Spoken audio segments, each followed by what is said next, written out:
Settle in, we might be here a while. Welcome to WatchMojo.com, and today we're counting down our picks for the top 10 board games that require a lot of strategy. Jerry, Newman and I are engaged in an epic struggle for world domination. It's winner take all. People cannot be trusted. Before we begin, we publish new videos every day, so be sure to subscribe for more great content. For this list, we're looking at the tension-inducing, fight-starting, and friendship-ruining strategy games that people love to play.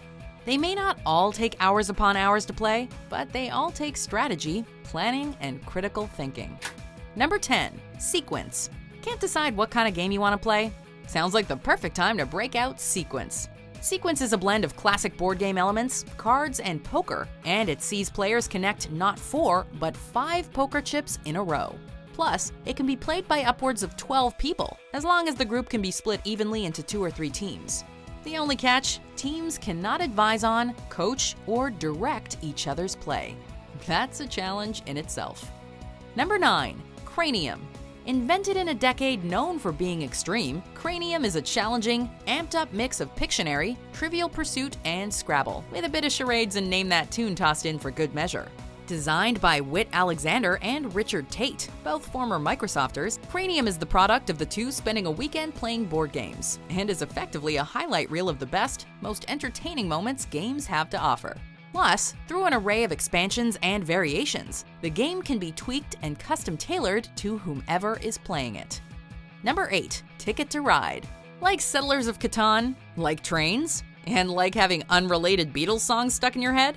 If you said yes to even one of those, you will probably love Ticket to Ride. Players earn points by crafting the longest railways they can, for connecting distant cities, and through special projects via destination tickets. But strategy comes in the choice to lay claim to a train route or to draw a card. It's either a train bound for glory or failure. Typically set in the USA, versions have been made for the Nordic countries, Europe, and Germany, and a card game version is also available. Number 7, Monopoly. We've got Star Wars Monopoly, Rasta Monopoly, Gallipolopoly, Edna Krabopoly. Let's stick to original Monopoly. The game is crazy enough as it is. It's the game of opportunity, backstabbing, and broken friendships. And that's before the dice are even rolled. Credited as being invented by Charles Darrow, the game's history shows that it was actually built on pre-existing games, most notably Elizabeth McGee's 1903 creation, The Landlord's Game. But where McGee's game sought to teach a lesson about capitalism, Monopoly celebrates it. Will you buy every property you touch? Will you develop one set of properties and branch out from there? And most importantly, will you be the dog or the car? These are all important choices if you plan to avoid bankruptcy. Another case of Monopoly-related violence, Chief. How do those Parker brothers sleep at night? Number 6, The Settlers of Catan. The object of Settlers of Catan is to build roads and settlements. To do so requires wood. Now, I have sheep. I need wood. Who has wood for my sheep? Also known as Settlers or just Catan, this game's arrival on the game scene was game-changing. It seems simple enough. Players need 10 points, and each settlement equals a point. But actually getting those points, that's the challenge. The game features 19 terrains, which are designated by resource: brick, ore, wool, grain, and wood, all of which are needed for accomplishing different goals. But rather than pure greed, Catan is a game built upon negotiation, resource management, and situational awareness. It's also a platform ripe for expansion, with Cities and Knights, Trails to Rails, Seafarers of Catan, and other packs available. I think I get it. Okay, great. Number 5, Carcassonne. Created by Klaus-Jürgen Wrede and released in German and English-speaking markets in 2000, Carcassonne won gaming awards right out of the box, and it's easy to see why. Opening up play for 2 to 5 players, the game packs plenty of excitement without claiming an entire evening, with rounds lasting about 45 minutes. Best still, no one gets eliminated, which means no one is forced to sit and watch the game peter out and the game buzz wane. The game focuses on developing communities and utilizing the population and resources within. And like other games, it comes with a rich array of expansion materials as well.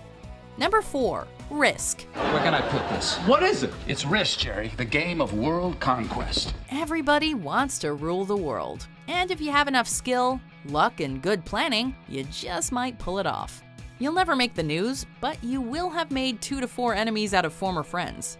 Invented by French filmmaker Alamo Heath, Risk arrived on the scene in 1957 as La Conquête du Monde, or The Conquest of the World. Soon after, the rights were snapped up by Parker Brothers, who also tweaked the rules slightly.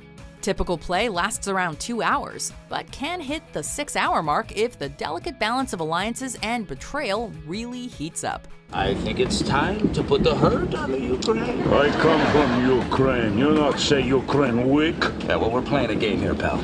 Ukraine is came to you? How about I take your little bonus? Number 3. Scrabble. Quijibo. K-W-Y-J-I-B-O. 22 points, plus triple word score, plus 50 points for using all my letters. Game's over, I'm out of here. Wait a minute, you little cheater. 1 part knowing words, 1 part knowing how to spell them, and a bit of luck. Scrabble has been challenging the masses since at least 1948.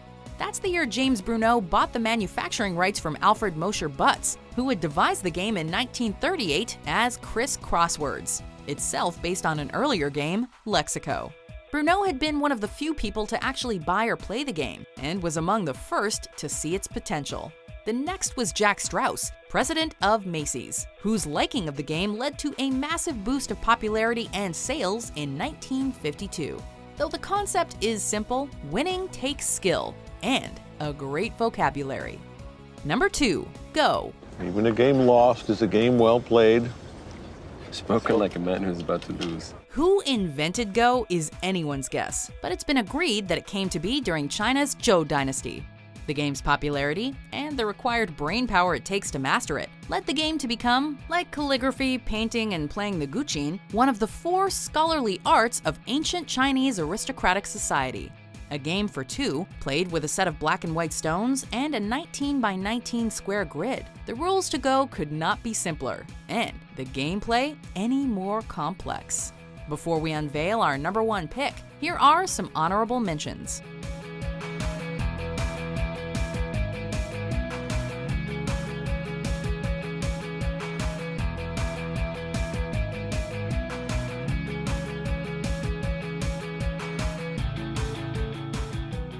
Number 1. Chess.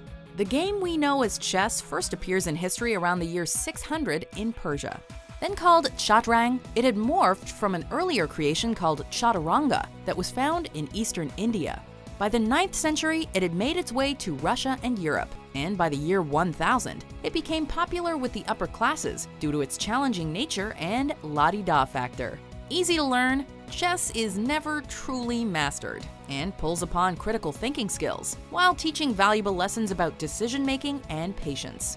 There's no room for luck in chess. 1 false move is all it takes to lose. Do you agree with our picks? Check out these other great clips from WatchMojo and subscribe for new videos every day.